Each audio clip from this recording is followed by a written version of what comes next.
En aquel tiempo se acercaron a Jesús algunos saduceos.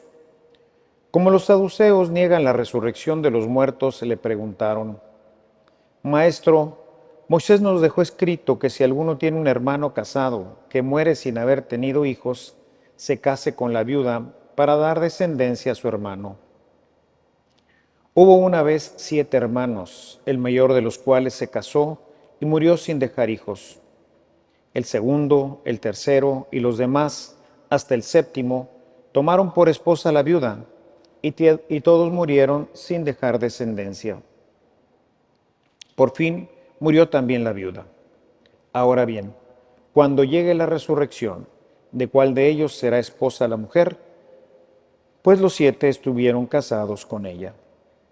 Jesús les dijo: En esta vida hombres y mujeres se casan, pero en la vida futura los que sean juzgados dignos de ella y de la resurrección de los muertos no se casarán, ni podrán ya morir, porque serán como los ángeles e hijos de Dios, pues Él los habrá resucitado.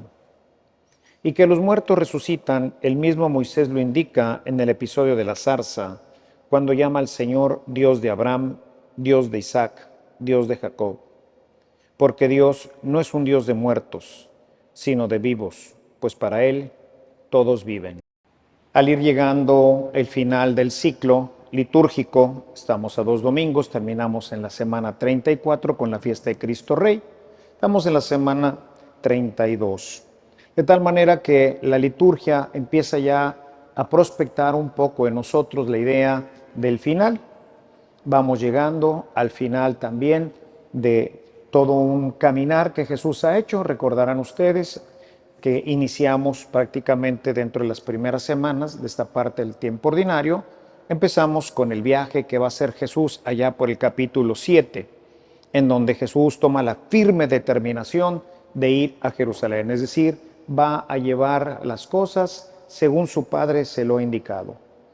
En la visión de Lucas, este viaje tiene como objetivo el que nosotros, sus lectores, entendamos qué es lo que Jesús quiere y pide para sus discípulos. Cómo llegar a ser un discípulo, y un discípulo cómo debe de ser, qué es lo que debe de creer y qué es lo que debe de vivir. Y eso es, en la perspectiva de Lucas, un solo viaje en el que a través de diferentes pasajes de la vida de Jesús, Él va desarrollando así su historia, su evangelio, hasta llegar a lo que sería el final, que parecería ser un final aparente, que es la muerte.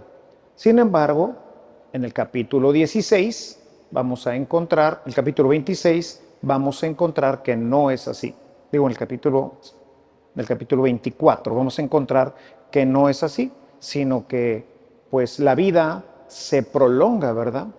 Y que no termina todo con la muerte, sino que hay una vida después de la muerte, o después de esto que llamamos nosotros muerte. Como nos vamos acercando al final, leemos este día el capítulo 20. No todo el capítulo 20, el liturgista ha seleccionado estos versículos nada más.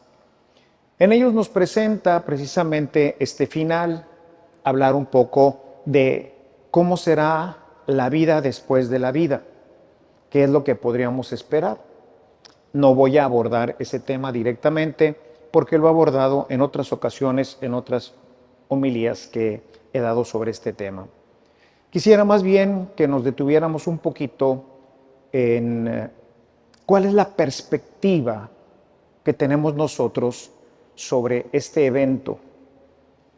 Verdaderamente, y este sería el primer momento de cuestionamiento, ¿verdaderamente creemos que hay una vida después de esta vida?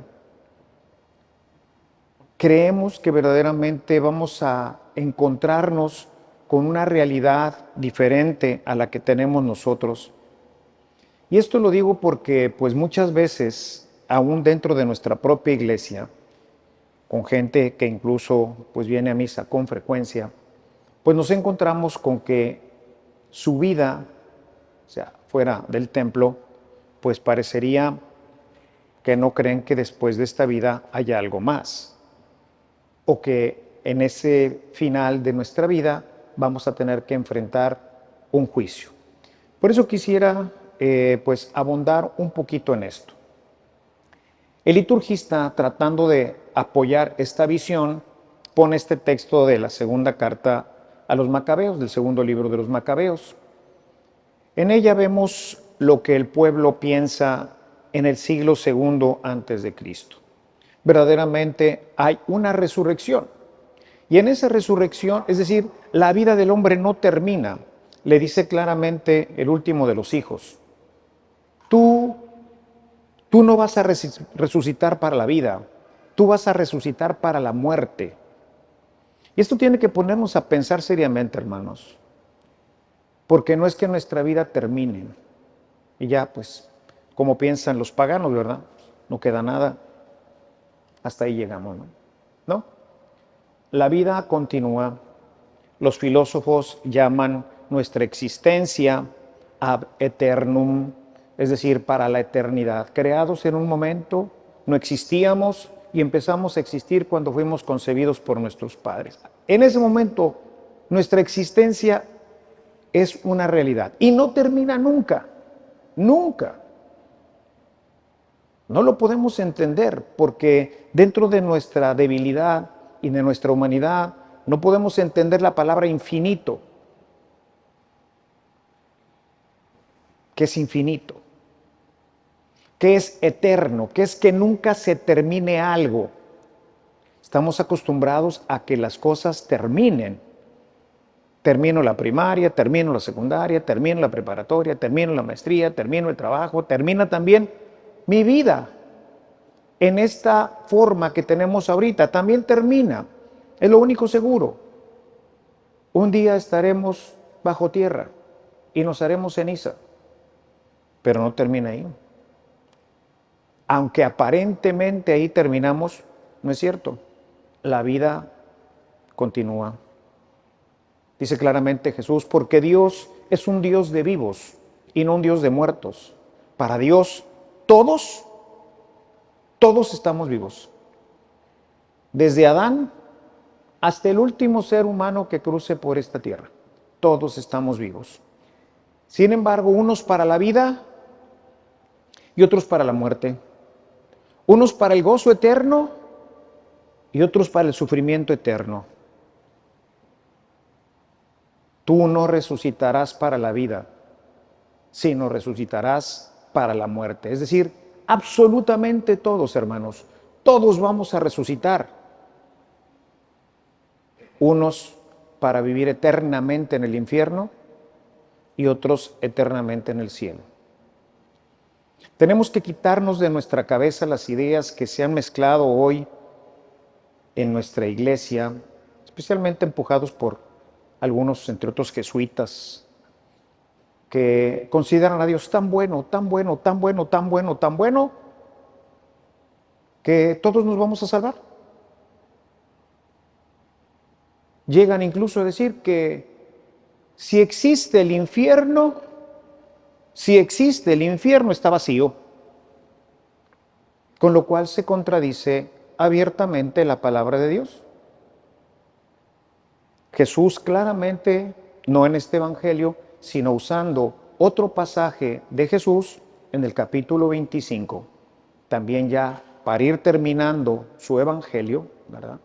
Será prácticamente la última parte, a partir del 26 empieza la última cena. En la última parte de su predicación en el evangelio de Mateo, propone lo siguiente, y lo hace como acostumbra hacerlo el apóstol, como acostumbra hacerlo Jesús, con una parábola. Y entonces nos habla del juicio final. Y entonces el rey se sentará al final y juzgará a toda la humanidad y pondrá a un lado las ovejas y del otro lado los cabritos, unos destinados a la vida eterna y otros a la muerte eterna. Y habla del juicio, y ese juicio tiene que ver con nuestra vida, particularmente con la caridad. Me viste hambriento y no me diste de comer. Me viste sediento y no me diste de beber, etc. Ojalá y pudieran en este final del ciclo y para hacer un recuento de nuestra vida, revisar un poco el área del amor, de la caridad, porque ese será el punto sobre el que nos van a juzgar. El saduceo era una persona particular, muy semejante en ciertas cosas a los fariseos, pero entre otras particularidades no cree en la eternidad. El saduceo es más bien un pagano, pero un pagano que busca cumplir las leyes pensando que las leyes son lo que lo van a salvar. Será uno de los grandes problemas de San Pablo en su predicación. Ellos piensan, por ejemplo, que como no hay eternidad, como no hay ya más allá de esta vida, ellos piensan que para continuar en la vida, esta vida continúa en el primogénito. Y por eso el tema que hoy nos propone el Evangelio. O sea, la ley mosaica decía, si muere sin dejar descendencia, entonces que el siguiente hermano se case con ella para dejar descendencia, para que así el primogénito pues diera vida, digamos, al hermano mayor. El hermano sigue viviendo ahora en el primogénito. Cosa totalmente absurda. Pero eso es lo que ellos creían y esa es la propuesta que le hacen a Jesús. Jesús dice, hermanos, no entienden nada. Después de esta vida todo cambia. O sea, ahorita pues nos ha dejado como parte de la creación, para ser parte de la creación a través de seguir engendrando hijos. Pero cuando el mundo termine, cuando este periodo que Dios pensó, en donde nos puso a nosotros como colaboradores de Él para la procreación, por eso es un grave pecado no procrear, porque los niños no los crea Dios, los engendramos nosotros. Si no se engendran niños, pues ya no hay humanos. Y los humanos están destinados a vivir eternamente en el cielo. Por eso un acto de egoísmo terrible el cerrarnos a la vida. Porque actualmente pues esa es parte de la misión que Dios nos puso, ¿verdad? Al principio del Génesis dice, llenen la tierra y sométanla. Esa es nuestra misión, parte de nuestra misión. Ciertamente hay que hacerlo pues, con prudencia, con responsabilidad, etc. No me meto ahorita en el tema de la paternidad responsable. Simplemente dejar esto en claro. O sea, verdaderamente, pues nuestra misión no termina en esta tierra, sino que se continúa en la otra. Y en la otra, el asunto es cómo la voy a vivir. ¿Cómo voy a vivir la vida futura? El saduceo piensa que no hay nada más. Y digo que son pues como los paganos porque pues no creen. Y si fuera esto verdad, hermanos, pues entonces, como dice Isaías, ¿no? Nos dice Isaías en el capítulo 22, en el verso 13, que después repite en Primera de Corintios, Pablo 15, 12, dice, comamos y bebamos, que mañana moriremos. Es decir, hombre, dale vuelo a la hilacha. Vive como quieras, haz lo que quieras, mata, roba, vive bien. Si para eso tienes que matar, mata. Si para eso tienes que robar, roba. Si para eso tienes que ser injusto, pues injusto. Si para eso tienes que desobedecer la ley, pues desobedécela. O sea, el problema va a ser que te agarren. Si tratas de que no te agarren, pues todo está bien. No pasa nada. Finalmente, te mueres. Y lo que disfrutaste, disfrutaste. Y lo que no, pues lástima, Margarito. Entonces, ¿qué hay que hacer? A toda costa, disfrutar. El Evangelio es contrario a esto. Aquí, hermanos, nos estamos jugando nuestra eternidad. Desde chicos hasta grandes. Aquí nuestras obras son las que van a regir nuestro juicio. Ciertamente las obras, he venido hablando a lo largo de estos últimos domingos sobre un poquito esta tendencia del saduceo. de cumplir la normatividad al margen de nuestra vida. La vida del saduceo estaba vacía. Él podía cumplir perfectamente la norma de ayunar todos los días y pagar su diezmo y lavar los platos y todo lo que dice el Pentateuco, cumplirlo exageradamente bien. Pero su vida moral era otra cosa. Porque finalmente, pues si después de esta vida no hay nada, pues entonces, pues róbate a la viuda, ¿no? Hazte amigo de los que pueden darte más dinero. En fin. Pero eso sí, la norma bien cumplida. Y hay una mezcla de todo esto hoy en nuestra iglesia, entre los que sí creen, pero no creen, porque su vida verdaderamente pues no parece que espere una eternidad. Los que creen que simplemente cumpliendo, vienes a misa pero no cantas. Vienes a misa pero no comulgas. Vienes a misa pero no tomas un apunte, la palabra de Dios no te la llevas, no la meditas, no la reflexionas. Pero ya te pusieron palomita ahorita que llegaste, como el saduceo. Check. No. La misa y todas nuestras devociones son un auxilio en nuestro camino hacia el Señor. Si vengo a misa y participo y celebro, canto con mis hermanos, me alimento verdaderamente, devotamente de la palabra, me alimento devotamente del cuerpo y la sangre de Cristo. Hermanos, esto es un alimentazo, o sea, la Eucaristía, la misa es verdaderamente maravillosa. Nos va a servir muchísimo. ¿Para qué? Para que nuestra vida sea conforme al Evangelio.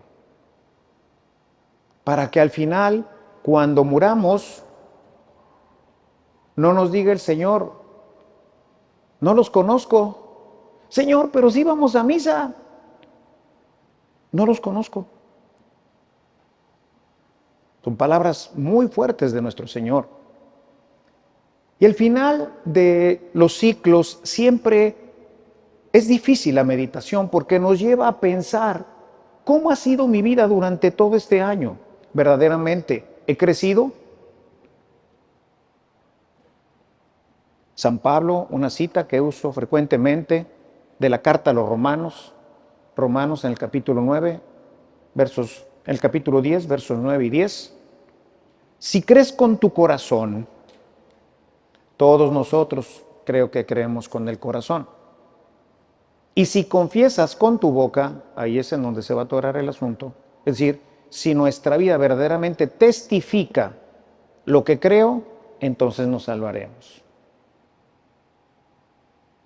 No basta creer, hay que testificar. Se tiene que notar. Por eso San Pablo amplía esto un poco más cuando habla precisamente de estas obras que el Espíritu Santo desarrolla en nosotros. Lean Gálatas, la carta a los Gálatas, capítulo 5, versículo 22. Los frutos del Espíritu.